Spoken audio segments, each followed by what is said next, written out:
छत्तीसगढ़ के भानु प्रतापपुर विधानसभा क्षेत्र में उपचुनाव के लिए आज हुआ मतदान। 7 उम्मीदवारों के भाग्य ईवीएम में कैद।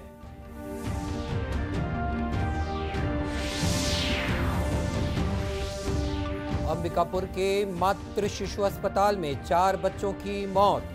स्वास्थ्य मंत्री टीएस सिंहदेव ने अस्पताल जाकर स्थिति का लिया जायजा।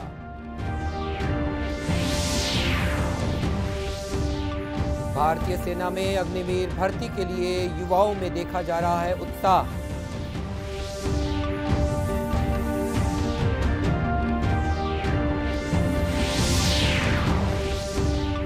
और दुर्ग जिले के हनोदा में स्वास्थ्य मितानिन सम्मेलन और सम्मान समारोह का आयोजन किया गया।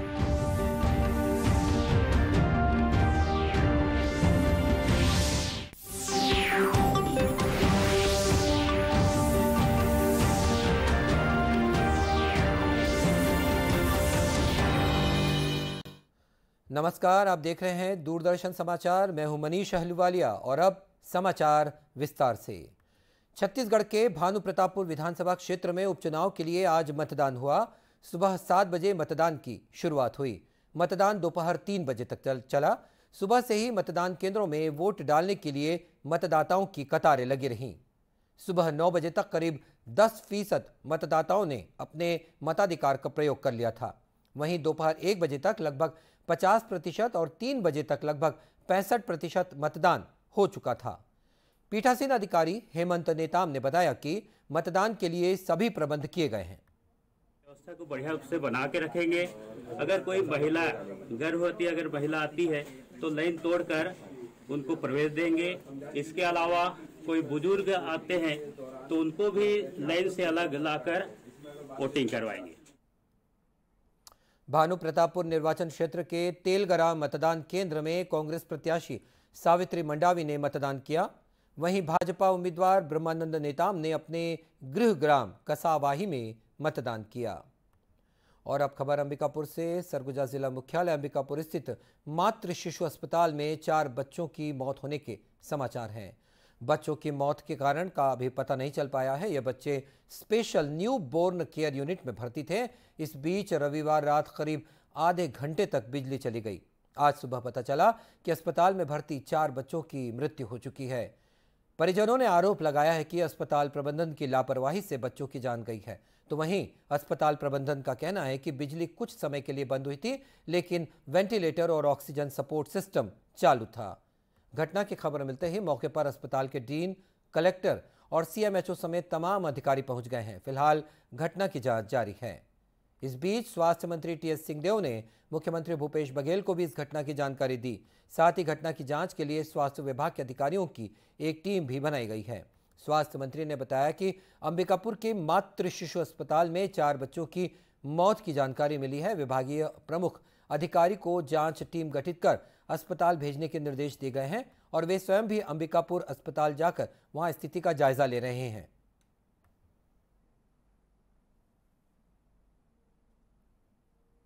को फ़ोन किया था और सीनियर लेवल के अधिकारियों और डॉक्टर्स की जांच कमेटी गठित की जाए और सीएम साहब से भी बात करके कि मैं या तो रोड से निकलता हूं और अगर हेलीकॉप्टर हो जाए तो उन्हें हेलीकॉप्टर तत्काल उपलब्ध कराया। मैं हेलीकॉप्टर से प्रसन्ना साहब के साथ और विशेषज्ञ के साथ हम लोग तत्काल निकल रहे हैं। लगभग 7 बजे से 8:30 बजे के बीच में 4 शिशुओं की मृत्यु हुई है। 2 वेंटिलेटर पे थे, 2 आईसीयू में थे। बिजली जाने की बात सामने आई है, लेकिन मुझे नहीं लगता, यहाँ से जो भी मैंने अभी तक जानकारी ली है, कि बिजली जाने का कोई कारण होना चाहिए इसमें, क्योंकि बिजली का बैकअप भी रहता है। वहाँ इन्वर्टर भी हैं, जनरेटर भी है, चालू थे कि नहीं, उससे असर हो रहा था कि नहीं, बेबी वार्मर्स हैं वो चल रहे थे कि नहीं, ऑक्सीजन सप्लाई प्रभावित हुई क्या और वेंटिलेटर प्रभावित हुए क्या। अभी तक जो मुझे जानकारी मिली है कि इनमें ऐसी कोई स्थिति उत्पन्न नहीं हुई थी। ना वेंटिलेटर प्रभावित हुए थे, ना ऑक्सीजन सप्लाई प्रभावित हुई थी। तो 4 बच्चों में जो अभी तक फिलहाल जानकारी आई है, 2 प्रीमेच्योर बर्थ्स के थे, कम वेट के थे। एक बर्थ एक्सफिक्सिया से संघर्ष कर रहा था बच्चा और एक बच्चे की हार्ट कंडीशन थी। और इस घटना के बारे में ज़्यादा जानकारी लेते हैं अंबिकापुर से हमारे संवाददाता सुशील बखला जुड़ गए हैं। सुशील बखला जी, आप मेरी आवाज़ सुन पा रहे हैं? जी मनीष। सुशील बखला जी, ये बताइए कि आज जो सुबह से पूरे राज्य में इस घटना को लेकर हड़कंप मचा हुआ है, ये इस घटना के बारे में पूरी विस्तार से जानकारी दीजिए। जी मैं बता दूं मनीष जी कि ये जो घटना हुई है देर रात की घटना थी, जहां लाइट गुल हो गई थी अस्पताल में। हम उसके पीछे ही खड़े हैं, आप देख सकते हैं सुरक्षित मातृ आश्वासन लिखा हुआ है। ये वही अस्पताल है जहां 4 बच्चों की देर रात मौत हो गई थी, जिसके बाद पूरे शहर पूरे प्रदेश में हड़कंप मचा हुआ है मौत के मामले में। इसमें स्वास्थ्य मंत्री टीएस सिंह ने संज्ञान लेते हुए हेलीकॉप्टर से यहाँ पहुंचे और अस्पताल का निरीक्षण किया और वहां पे देखा कि जो ड्यूटी डॉक्टर होते हैं, जो ड्यूटी रोस्टर होती है, वो डॉक्टरों के द्वारा और अस्पताल प्रबंधन के द्वारा नहीं दिखाया गया। तो इसमें यह माना गया कि इसमें लापरवाही बरती गई है और इसमें स्वास्थ्य मंत्री टीएस सिंह ने इसमें लापरवाही का आरोप लगाते हुए कहा है कि 48 घंटे के अंदर इस जांच रिपोर्ट में सुनिश्चित की जाए कि इसमें किसकी लापरवाही बरती गई है। किस तरह की लापरवाही बरती गई है?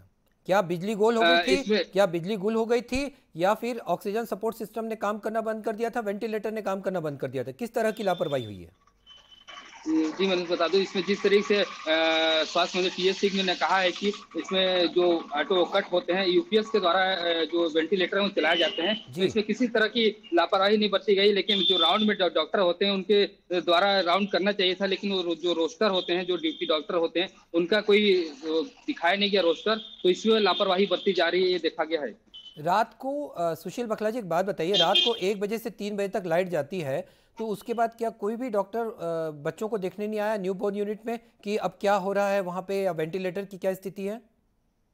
जी आप सही कह रहे हैं। जिस तरीके से जब ड्यूटी के दौरान डॉक्टर मौजूद थे बताया जा रहा है, लेकिन जो ड्यूटी रोस्टर होते हैं वो मौजूद नहीं है, तो इससे साफ अंदाजा लगाया जा सकता है कि जब ड्यूटी डॉक्टर ही नहीं थे तो रोस्टर कहाँ से उसमें अंकित किया जा सकता था। लेकिन इसमें सबसे बड़ी बात यही खामी मानी जा रही है कि जब ड्यूटी डॉक्टर रहते तो इसकी जानकारी उच्च अधिकारियों को भी होती, लेकिन इस तरह की कोई बात सामने नहीं आई है। जी, और आपकी इस जानकारी के लिए बहुत बहुत धन्यवाद। और इस मामले पर नज़र बनाए रखिएगा, आगे भी हम आपसे बात कर सकते हैं। तो ये थे अंबिकापुर से हमारे संवाददाता सुशील बखला। और अब अगले खबर की तरफ रुख करते हैं। भारतीय थल सेना के लिए इन दिनों दुर्ग जिले में अग्निवीर भर्ती रैली का आयोजन किया जा रहा है। इस भर्ती में छत्तीसगढ़ के विभिन्न जिलों से प्रतिदिन बड़ी संख्या में युवा वर्ग दुर्ग पहुंच रहा है। दुर्ग पहुंचने वाले युवाओं में सेना में भर्ती को लेकर खासा उत्साह देखा जा रहा है। सेना के अधिकारियों द्वारा इन युवाओं की शारीरिक दक्षता के साथ ही उन्हें लिखित परीक्षा भी देनी पड़ रही है। देश की सेवा के जज्बे के साथ भर्ती रैली में पहुंच रहे इन युवाओं के लिए जिला प्रशासन द्वारा इनके ठहरने और भोजन की व्यवस्था भी की गई है। सेना में भर्ती के लिए आने वाले इन युवाओं की माने तो वे सेना में भर्ती होकर देश की रक्षा में अपना योगदान देना चाहते हैं। मेरा ड्रीम ये है कि ये मैं अपना सपना पूरा पार करने के लिए जैसे मेरा इंडियन आर्मी है सपना, तो जी मैं उसके लिए कड़ी मेहनत मतलब अच्छे से तैयारी कर कर आया हूँ। उसके लिए करीब हम लोग को एक दिन में कम से कम 3 से 4 घंटे रनिंग किए हैं। अच्छा अपने तरफ से 100% दिए हैं, अपना मेहनत किए हैं। उससे मतलब अब यहाँ उसका प्रदर्शन करना है, किसी को ना हार मारना है ना कुछ मारना है, अपना पूरा इफेक्ट 100% अपना देना है और अपना ड्रीम अपने लक्ष्य को पाना है। यहाँ सर मैं आर्मी भर्ती दिलाने आया हूँ और आज मेरा भर्ती है और यहाँ व्यवस्था बढ़िया है, खाना पीना यहाँ आने के बाद मिला है और यहाँ आराम के लिए पंडाल वंडाल सब लगाए हैं। अपनी तैयारी पर विश्वास है, जितने भी मैं तैयारी किया हूँ, और एक जुनून था बचपन से ही मेरे अंदर मुझ में कि आर्मी में जाना है, देश का सेवा करना है कह के हर पल। तो कल को डेट मिला है फिजिकल का मेरे को 5 तारीख को, तो आज यहाँ पर आया हूँ। मेरी भर्ती 1 तारीख को थी, जो कि मैंने 88 नंबर का गुड मारा है और मुझे मेडिकल में रीमेडिकल मिला है कान में। भर्ती सही चल रही है, ग्राउंड भी यहाँ का सही है और टाइमिंग भी दे रहे, बस गैप नहीं रहना, नहीं तो रस्सी खींच देते गैप रहने से। आपको बता दें कि दुर्ग में 13 दिसंबर तक चलने वाली भर्ती रैली के लिए करीब 70,000 आवेदन आए हैं। स्वास्थ्य सेवाओं में उल्लेखनीय योगदान देने वाले मितानिनों के लिए दुर्ग जिले के ग्राम हनोदा में स्वास्थ्य मितानिन सम्मेलन और सम्मान समारोह का आयोजन किया गया। सम्मेलन में मुख्य अतिथि के रूप में गृह मंत्री ताम्रध्वज साहू ने दुर्ग के करीब 510 मितानिनों को साड़ी और प्रमाण पत्र देकर सम्मानित किया। सम्मेलन में मितानिनों ने गृह मंत्री को अपनी समस्याओं से अवगत कराते हुए मितानिनों के प्रशिक्षण के लिए एक भवन बनाने की मांग की है। इस दौरान गृह मंत्री ने कहा कि प्रदेश की जनता के स्वास्थ्य को बेहतर बनाने में मितानिनों का बड़ा योगदान है। मूल आवश्यकता बच्चों की, परिवार की, उससे जुड़ा सरकार की योजनाओं को संचालित करते हैं, काम करते हैं। तो वर्ष में एक दिन उनका सम्मान करते हैं। सामान्य तौर पर मितानिन दिवस के दिन हर पंचायत में सरपंच अपने यहाँ के मितानिनों का सम्मान करते हैं। हम लोग अपने विधानसभा स्तरीय, ब्लॉक स्तरीय फिर दूसरे दिन करते हैं। तो आज वही उनके सम्मान का कार्यक्रम था। उनको बधाई और शुभकामना भी दिए हैं हम लोगों ने, क्योंकि बहुत अच्छा कार्यक्रम उन लोगों का रहता है। सम्मेलन में जिला पंचायत अध्यक्ष शालिनी यादव सहित बड़ी संख्या में दुर्ग विकासखंड की मितानिनें भी मौजूद थीं। विश्व दिव्यांग दिवस के मौके पर दिव्यांग बच्चों ने राजनांदगांव शहर में रैली निकाली। केंद्रीय अधिकारिता और न्याय मंत्रालय द्वारा संचालित सीआरसी सेंटर से ये रैली निकाली गई, जो शहर के मानव मंदिर चौक, जय स्तंभ चौक, महावीर चौक से गुजरते हुए म्यूनिसिपल स्कूल मैदान पहुंची। रैली में आस्था, अभिलाषा और एकलव्य स्कूल के दिव्यांग बच्चे शामिल हुए। इस मौके पर खेलकूद और सांस्कृतिक गतिविधियों का भी आयोजन किया गया था। सीआरसी सेंटर के डायरेक्टर कुमार राजू ने बताया कि विश्व दिव्यांग दिवस के अवसर पर सीआरसी सेंटर द्वारा रैली और खेलकूद सहित दूसरी सांस्कृतिक गतिविधियों के कार्यक्रम आयोजित किए गए हैं। विश्व दिव्यांगजन दिवस पूरे विश्व में मनाया जा रहा है। इसी के उपलक्ष्य पे सीआरसी राजनांदगांव, समाज कल्याण राजनांदगांव, समग्र शिक्षा अभियान के एक संयुक्त तत्वाधान में आज सीआरसी राजनांदगांव से एक रैली निकाली गई है, जो कि स्टेट हाई स्कूल तक जाएंगे। और इसके बाद स्पोर्ट्स का कार्यक्रम है, कल्चरल प्रोग्राम है, और जिसमें दिव्यांगजनों की सहभागिता होगी। उल्लेखनीय है कि हर साल 3 दिसंबर को विश्व दिव्यांग दिवस मनाया जाता है। और अब कुछ खबरें जिलों से।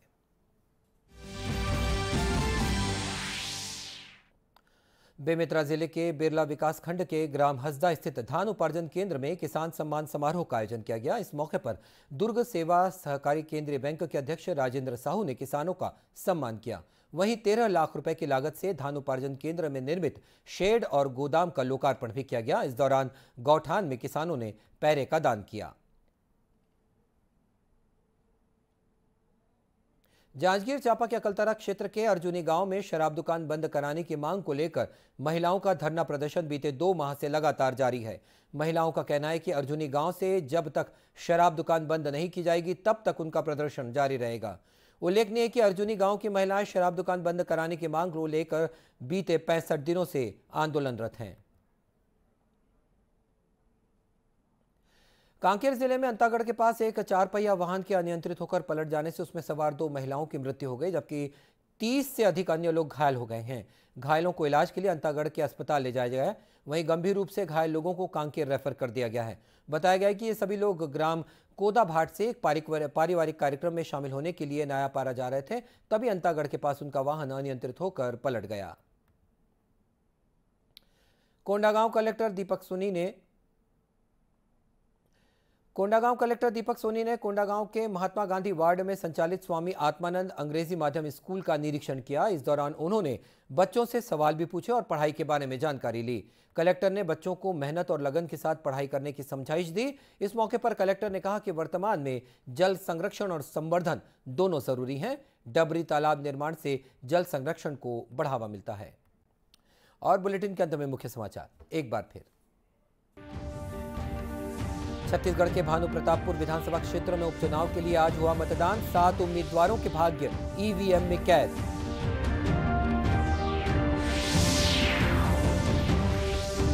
अंबिकापुर के मातृ शिशु अस्पताल में 4 बच्चों की मौत। स्वास्थ्य मंत्री टीएस सिंहदेव ने अस्पताल जाकर किया स्थिति का जायजा।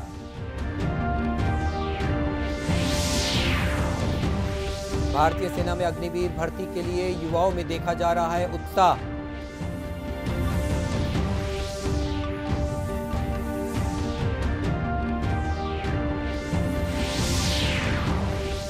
और दुर्ग जिले के हनोदा में स्वास्थ्य मितानिन सम्मेलन और सम्मान समारोह का आयोजन किया गया। और इसी के साथ ये समाचार बुलेटिन समाप्त हुआ। नमस्कार।